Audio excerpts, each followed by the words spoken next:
Is it time to bring him in from across the pond? I think so. Have I said that too many times? You have said that way too many times. Okay, well, let's bring him in. Hey, Leon, thanks for being here. Yeah, thank you for having me, Tim and Steve. It's actually great. We're thrilled to have you. And just so everybody kind of knows how we got connected, we did a Phantom History House Calls a month or so ago now, talking to our mutual friend, Christy, from Tennessee, and you were viewing that, and we kind of had a chat offline after that.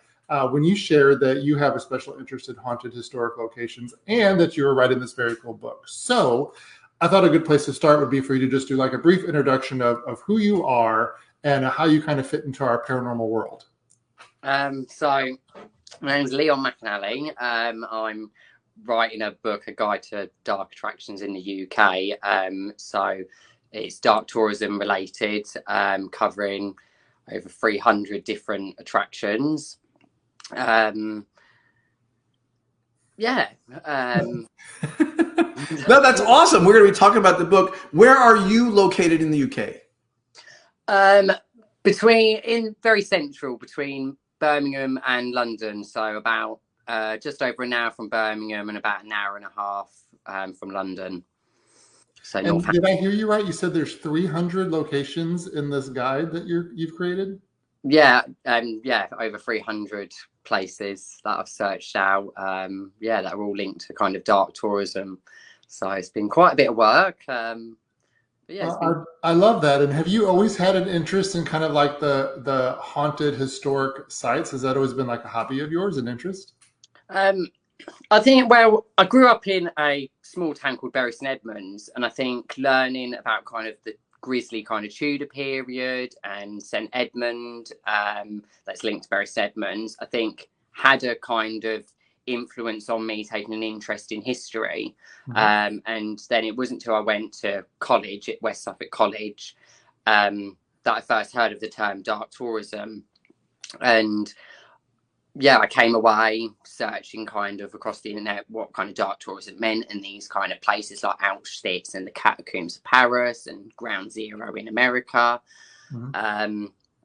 Then my teacher said like university kind of touches on this term dark tourism more. So that's when I decided to go to university, and I focused a lot of my kind of work really around what motivates people to these sites, what kind of issues they faced. And then after university, I still knew I had an interest. Mm-hmm. But I took a bit of time from personal development and things. But I travelled to a number of places across Europe, like Auschwitz, the catacombs. Wow. Paris and that's so fascinating about the UK is that there are so many places that do have such a long story. Well, there's so much history. Absolutely. Over in, Europe has been around a really long time, and lots of stuff has happened there. So it makes sense that there would be. Yeah, absolutely. And whenever you talk to people in these locations, do you like talk to historians, paranormal investigators? Like, where does your source behind these stories, I guess? It depends. Like, I've been on guided tours. It depends what kind of tour I'm going to pick. If I've gone to like a prison, then sometimes I've gone for a factual history tour. That's telling me the kind of factual history elements, and then I might go to a prison and take a kind of ghost tour. That kind of heightens all your senses, and you're kind of wondering what's behind your back every second. And same as being in a cemetery, it's totally different in the daytime to what it is in the nighttime. Mm-hmm. That's true. So yeah. So here's a question actually that Kristen has, and I have it too. So what initially drew you to dark tourism and these haunted locations? Like as a kid, were you totally into the spooky stuff and ghosts and things? Were you always a believer in the paranormal? What's that background like? I think the ghost kind of side, I've definitely been interested in the paranormal kind of side, but I think it's was more kind of the factual kind of element of history of places within the UK. I think that some history can get so distorted and told one way and then told another way, and then there's different kind of variations of history within one kind of story. And I found that very challenging in writing my book, that there's so much information out there on the internet and it's not correct. Like, I've spoken to so many attractions writing my book, and they're like, no, that's not correct, that's out of date. And so I've found loads of new information to put into my book from actually working with attractions and things. That's great. Yeah, because going directly to the source to get the story is so much more reliable than the internet, because there is no doubt about that. So much misinformation out there. Yeah. You were going to say something earlier and said you were going to wait till we were on the call to actually mention it. Hey everybody, we're talking to Leon McNally. I'm sorry, I should have practiced. Leon McNally. He's calling in from the UK. And he has this very cool book coming out very shortly about haunted attractions and locations in the UK. So my question was going to be, well, I'll start with this one. Okay. Which is, did you have a place you started? Like, I'm going to go here because I'm really interested in this place and the history and the ghost stuff. Like, did you have a starting point for this interest? God, I didn't mean to stop you. I'm sorry. No, it's just. I don't really know if there's been a starting point. I think it was the reason for my book to start on the reason why I started my book is I think that when I was like in Europe, in like visiting overseas, I was speaking to kind of American tourists on one tour, and I was saying, about certain kind of places. Like I said, we have got a memorial to like JFK, and we've got a memorial to the Twin Towers. And I said it's made out actually part of the wreckage of the Twin Towers. And they wasn't aware that we had these memorials in the UK, and they wasn't aware that there were similar sites like bone crypts and things that you can visit in the UK. And I thought, and then even being in Northampton, there's a bone crypt like 20 minutes down the road, and I speak to people locally and they're like, oh no, I didn't know that was there.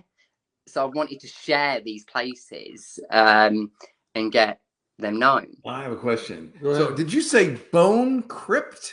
Yeah. So that may be a turn of phrase that's different from an American turn of phrase. What is a bone crypt? So it's normally in a like church or religious place, and it's full of bones. Like, do you know well, it's not the Paris catacombs, but it's a similar kind of site. And you literally go underneath the church. I think there's only 2 within the UK that date to the medieval time. And it's got about 2,500 bones on display. And yeah, it's. So I was thinking that maybe it was another name for a graveyard or cemetery or something. This is actually like a crypt that's holding a bunch of bones. Right. Yeah. That's the phrase bone crypt. I love it. That would make sense. Yeah. I would be so happy there. That's a place I would want to hang out. And it's. I want to point out that dark attractions doesn't always mean haunted historic castle. Does not mean this big spooky place. Dark attraction is just something that's usually tied to something, could be tied to something tragic, could be tied to a tragic event, something where something awful happened to a group of people. So it's kind of broad, there. So I just want to point that out as well. And I want to say hi to a couple people. We have a few more people who had signed on. Hello, Mandy. Hello, Tina. Thank you guys both for being on here. Remember, if you have questions for us or for Leon, put those in the chat. We'll be more than happy to ask those of him. So one of my questions, of course, will be about the book itself. It's not available yet, but when it does become available, where will people be able to find it? On Amazon, across Amazon, it's going to be selling to start with, and then I'll maybe branch out from there. But yeah, it'll be across the platforms of Amazon to start with. And this is the cover of the book, correct? Yeah, it's the front and back cover of my book. It's had 2 reviews. There's a lady who partly inspired me to write my own book, and she reviewed it, and another university lecturer as well has looked at it and thought it's a decent book. That's yeah. Well, it's very exciting. Congratulations. Anybody that can publish anything, that is such a huge, huge accomplishment. How long have you been working on the book? About 3 years. Wow, good for you. And you said you were doing it like in your spare time around your other work, right? Yeah, yeah, I have worked it around my job. I've gone to work and everything, but work and other than my book, not much else. Me and my partner have gone out for days and stuff to have a break and things Right. to rest my mind and everything. A Right. bit of a crazy golf kind of tournament we've got going. But yeah, all my spare time has been really focused Well, I on that. mean, understandably. By the way, Mandy, who's watching, hey, Mandy says that she joined the wait list on Yes. Amazon for the book. Yeah. So everybody Yeah. can do that too. Yeah, since it's not quite available just yet, you can get on the wait list, and yeah, and we're getting more questions about the bone crypts. So are there a few castle areas or battlefields? Oh, it has nothing to do with bone crypts. I read the wrong thing. So Susan is asking, are there castles and battlefields included in this guide as well?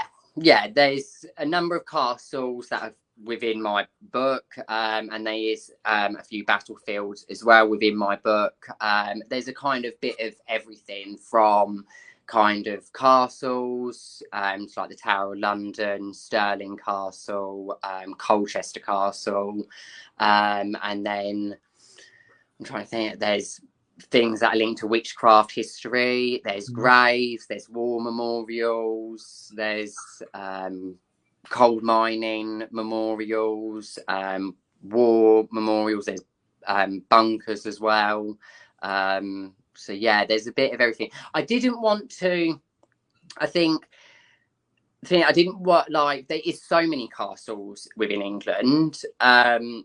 I didn't want to put loads of castles in and then have it just like so many castles. I wanted kind of a bit of everything. There is obviously more than 300 places in the UK that can be linked to dark tourism.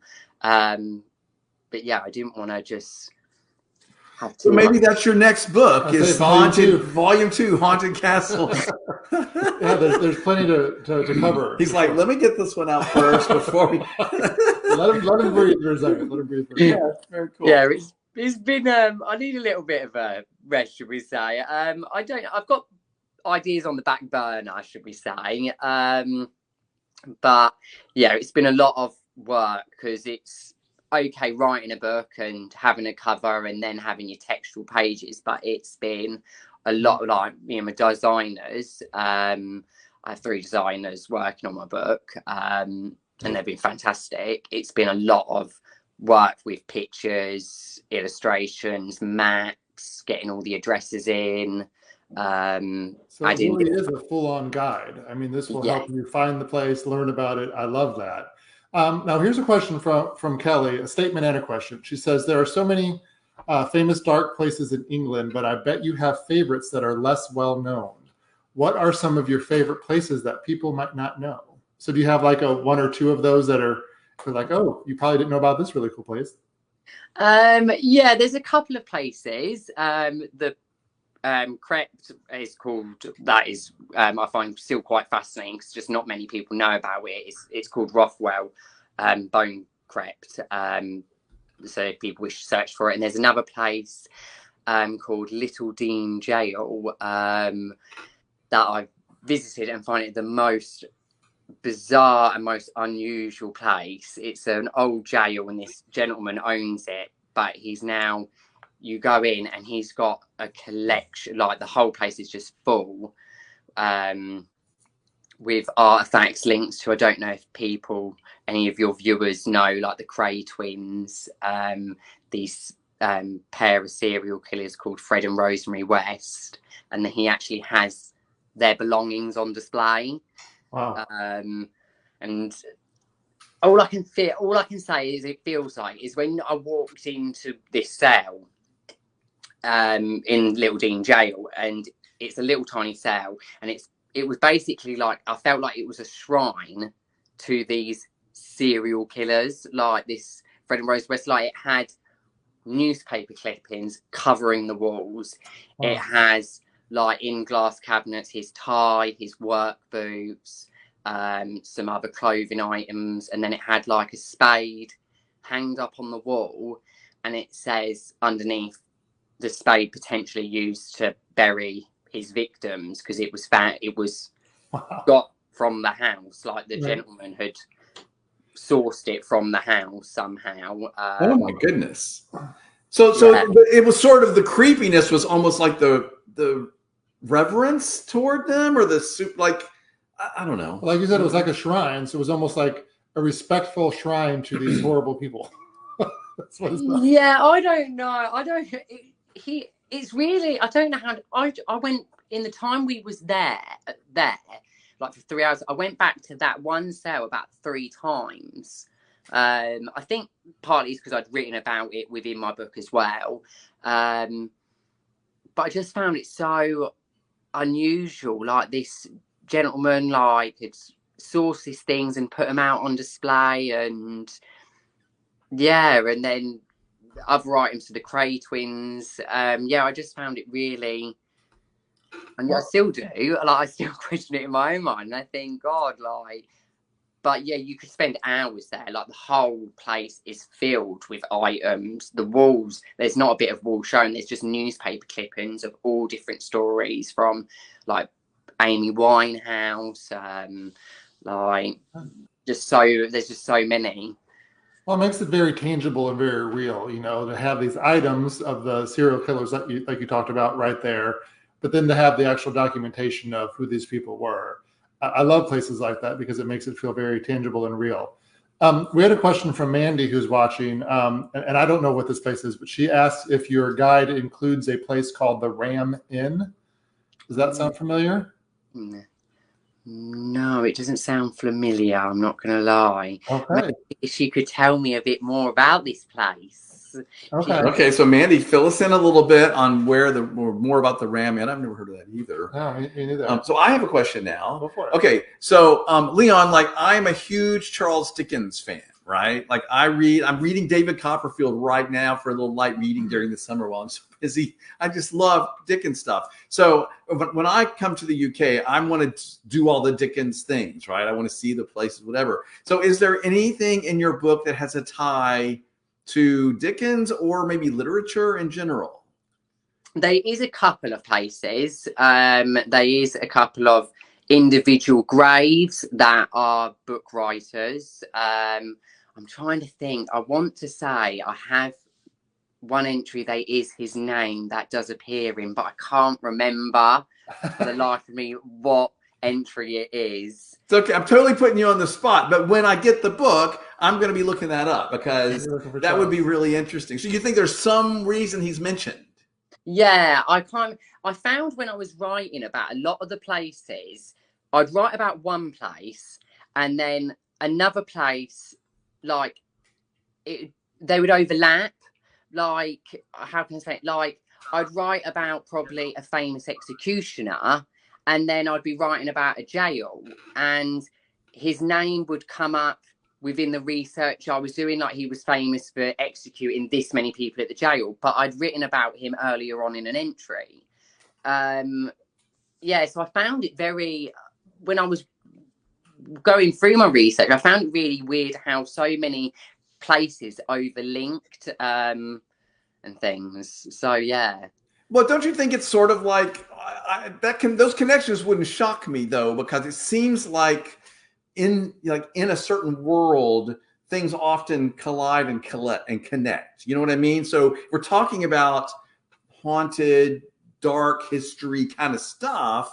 It wouldn't surprise me if a creepy executioner or an extremely talented executioner or a busy executioner, or whatever, showed up. I need to stop talking. No, you're absolutely right, because there's a creepy element to Charles Dickens, and and of course, one thing I thought you were going to ask, which you didn't. This is kind of shifting the subject a little bit. Is the whole Jack the Ripper thing. I mean, whenever we do make it to the UK, that's the most famous. I want to take one that we know. Right? I want to take the Jack the Ripper tour. Do you? I just can't wait. Maybe I'll do the Dickens tour while you do the Ripper tour. Oh no, we got to do both. I want to see both. All right, everybody. Is there a lot of whiskey in England? No, all right. It's okay. There's joking, everybody. What'd you say? They use whiskey bars and things. That'll help you get through I it. can probably make it through the Jack the Ripper tour then. Just kidding, everybody. So Mandy did say the Ancient Ram Inn in England, UK. So we need to. It is a former pub located in Watton-under-Edge, a market town within the Stroud district of Gloucestershire, England, which I'm probably not saying right. That's all I know. And that was just a quick Google that I did before Mandy wrote anything. So Anyway, put that in volume 2.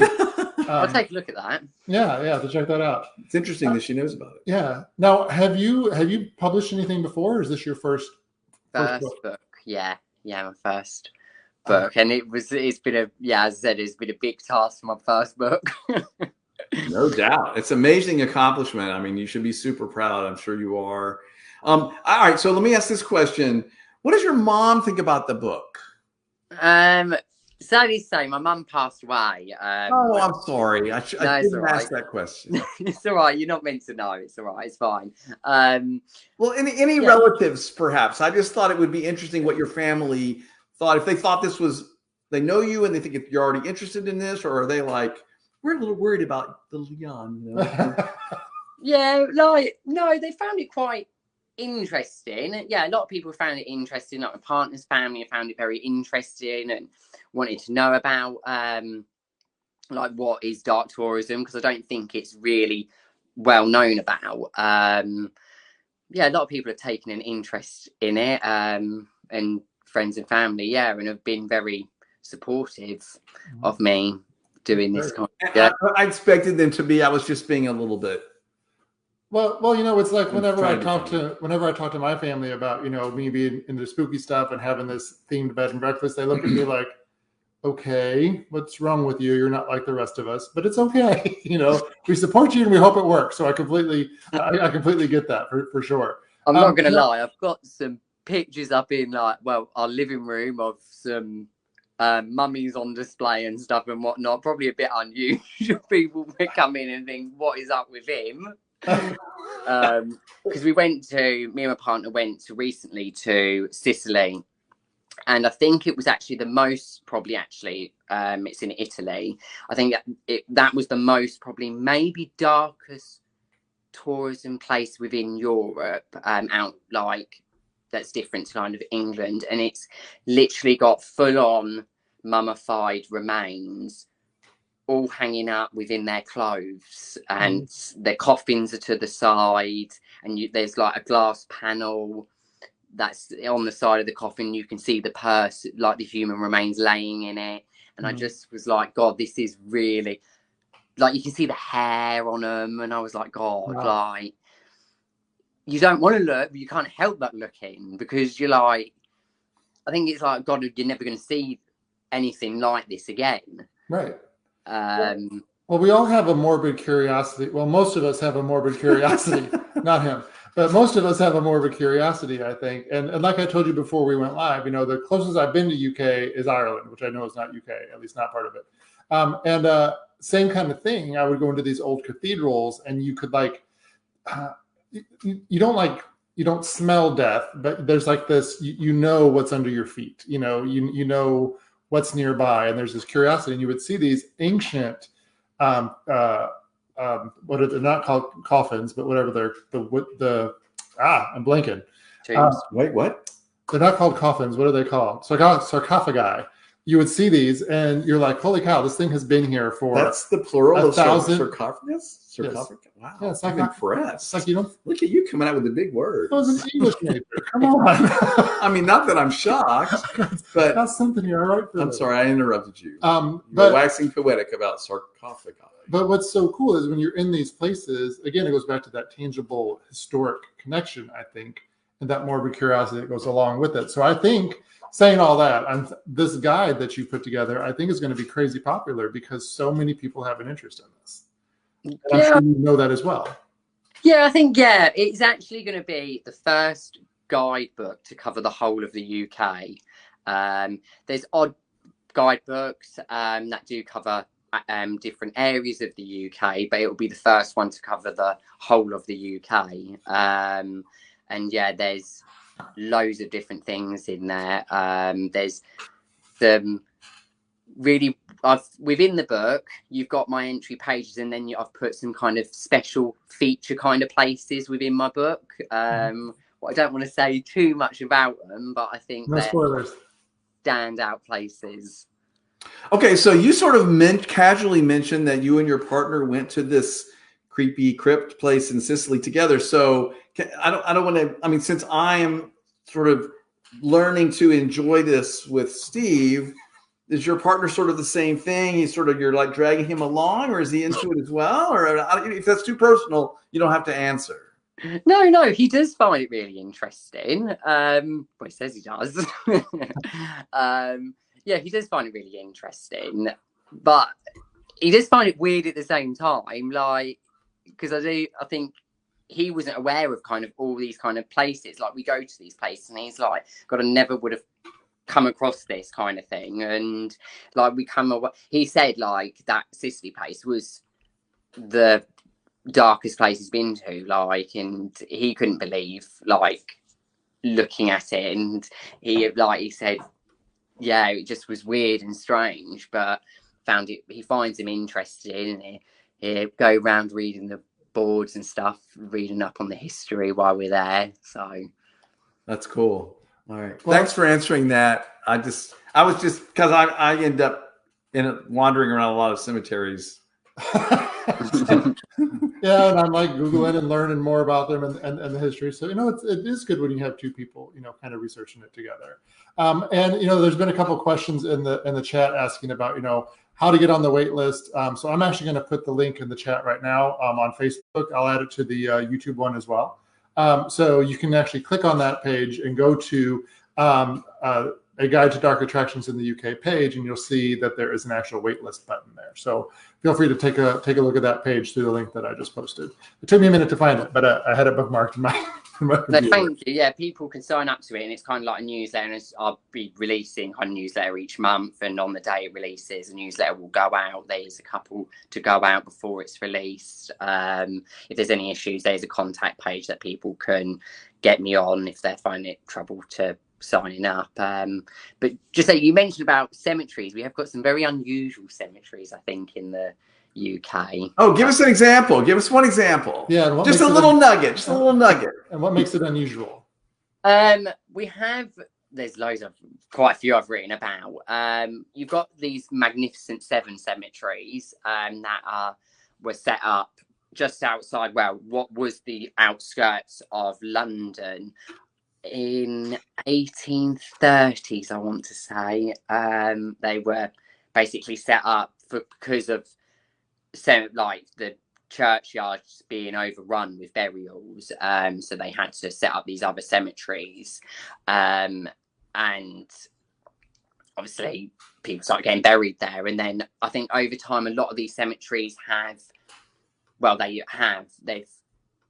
was neglected and not maintained over the years, and then nature's kind of taken its course and taken it back. Like, there's a cemetery called, one of the most probably famous out of the 7 is Highgate Cemetery, and you've got trees kind of growing up out of the tombs. Wow. And ivy all climbing over them. But then you've got a mix of Gothic architecture, Victorian architecture, and then kind of Egyptian architecture, because they were kind of then periods within England when British people was fascinated by Egyptian kind of architecture. So then they put it into their funeral architecture. And there's some strange stories, should we say. There's vampire, should we say, apparently sighting in Highgate in 1970. There was a supposed vampire sighting, and it caused a lot of commotion. I believe it was, I'm trying to think of his name, Sean Manchester said there was a vampire sighting, and then another guy challenged it, David Farrant, and said it was a dark kind of entity. And then I think it was the 13th of February 1970, I want to say, it kind of all came to a bit of a head, and locals kind of all got into this cemetery, exhuming bodies and stabbing stakes through corpses, and yeah. And I remember reading about something like this where there was actual like, okay, there's a vampire invasion that could happen, so we have to prevent it before it happens. Sounds like mass hysteria. That's exactly what. That's amazing. What a great story that is. Yeah. I mean, terrifying. Yeah, it's but- like hammer the stake into them so they can't come up. And I've also seen, I like on Facebook and other social media, I follow the Phantom History page, follows all of these historic pages and sites. And there's like this whole thing about interesting graves and how you can tell if it was a vampire's grave, because sometimes it will have like a something where the neck would be, so that if the vampire tried to set up, it would not cut off its head. So there's like all these really weird things like that throughout this whole vampire lore that I love. And I think it's just so interesting and weird. But yeah, mass hysteria. I mean, like you described it so well, Leon. Like the image of all of these people deciding that they could be attacked any time, and they're all exhuming these bodies and stabbing them with. That's crazy. It all died out. It has all died out. Like I think it died out in like 1973. Like apparently, supposedly caught the vampire and killed it. But them two carried on arguing. I think to 2019 about if this vampire existed in Highgate. Like I say, there is no vampire, and the cemetery doesn't want any association with that, and they wants to be kind of a natural, kind of famous for its architecture and its natural environment.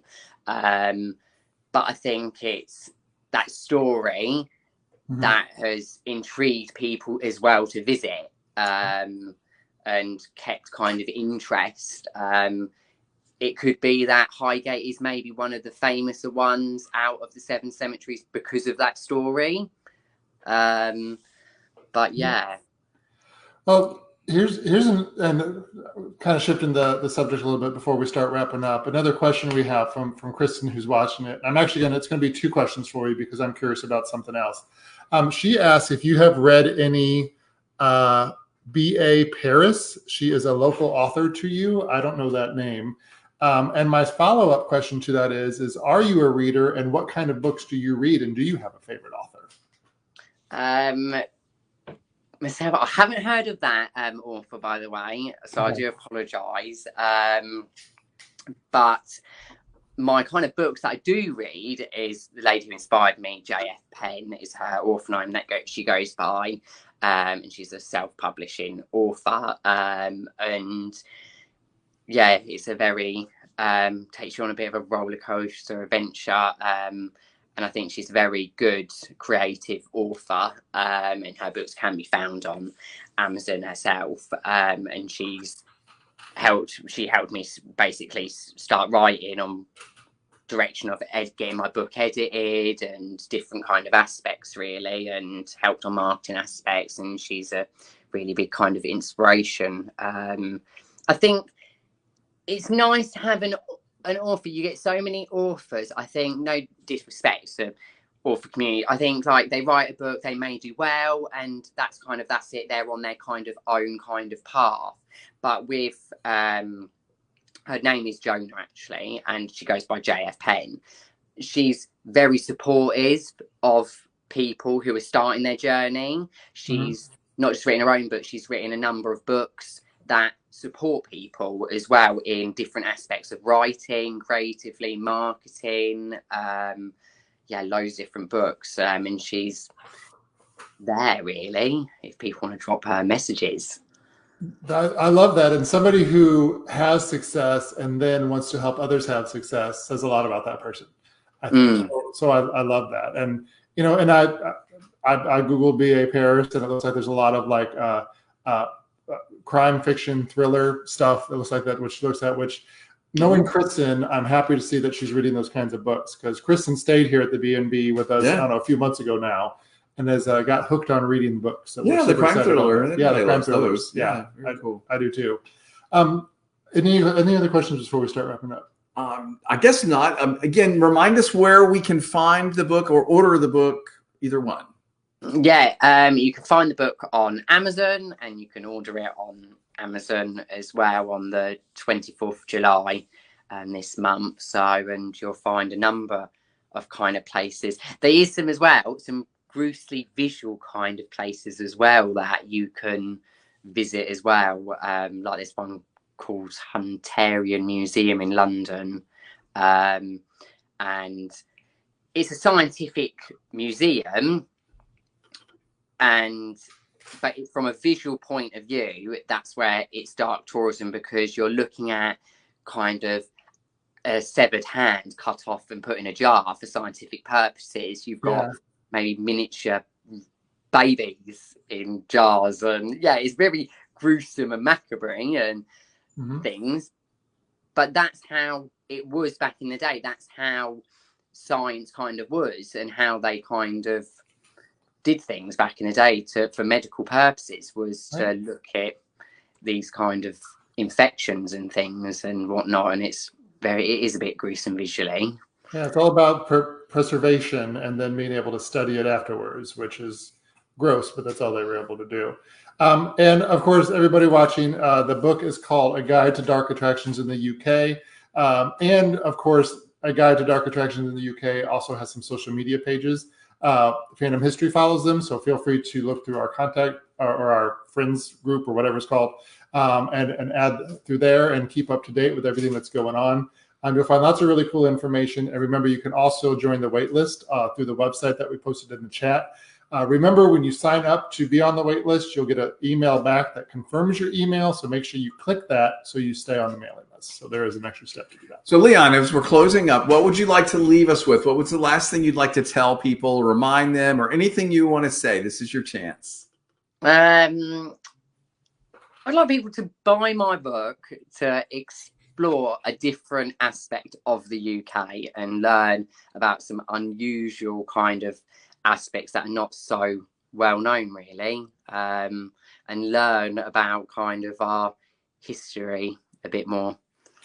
It's very cool. Well, I look forward to not only getting the book and reading the book, but one day meeting you and getting you to sign our copy of the book for sure, so that here at the Phantom History House Library, we would have a signed copy. So either we're going to make it to the UK or come on over and stay with us at the bed and breakfast, or we'll do both. But I look forward to that day. Absolutely. Same here. And Leon, thank you so much for taking the time to talk to us tonight. I know you stayed up late for us, even though you are a night owl. We would both have been like so far asleep by now in the time zone. So thank you for taking the time to chat with us. Fun. And thank you everybody who sent in questions and was watching and everything. We really appreciate it. If you thought this was a very cool conversation and you think you know somebody that would like to hear this, please share with them that it's here. And tell them about Leon's book. Yeah, it's never too early to start your Christmas shopping. So I think That's this is a really perfect good stocking idea stuffer. for a stocking stuffer. I think so. Absolutely. Hey, if we're planning for Halloween now, we can go ahead and start planning for Christmas. I'm ready. I'm ready. Leon, thank you so much for talking with us. You were great.